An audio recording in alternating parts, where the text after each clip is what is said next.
होती 26 जानेवारी आणि लेकराला दाखवायला निघालो झेंडावंदन स्कूलमध्ये. तर लेट झालं कारणाने ते झालं कॅन्सल आणि निघालं तुळापूरला. जाता जाता एका गावात लागली अशी एक शाळा. मराठी मूवीमध्ये जुन्या काळात नाही का दाखवायचे असे स्टेजवर बसलेले राहायचे तशा पद्धतीने. आता तिथून निघाल्यावर काय मग पोहोचलो तुळापूरला हे सांगत होते आईंना कसा दरवाजा. आम्ही आलो तुळापूरला संभाजी महाराजांचं दर्शन घेण्यासाठी. मूर्ती दर्शवती छत्रपती संभाजी महाराजांनी सिंहाचा जबडा फाडला होता तेव्हाची. समाधी जवळ आल्यानंतर इथे 3 नद्यांचा संगम आहे, खूप छान आहे.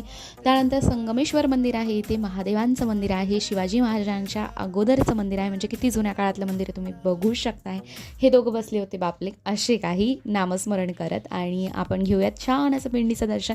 इतकी सुंदर पिंड आहे इथं बघू शकतात तुम्ही. लेकराला असे टास्क देत होतो पानसला तो तुरु पळत होता. त्यानंतर असं काही कोणी भेटल्यानंतर त्याला तर फारच आनंद होतो. आम्ही एंटर केल्यावर मंदिरात तेव्हा काही गर्दी नव्हती, पण निघाल्यानंतर इतकी गर्दी झाली होती ना, नंतर काही थोडेफार फ्रुट्स घेतले आणि निघालो घरी.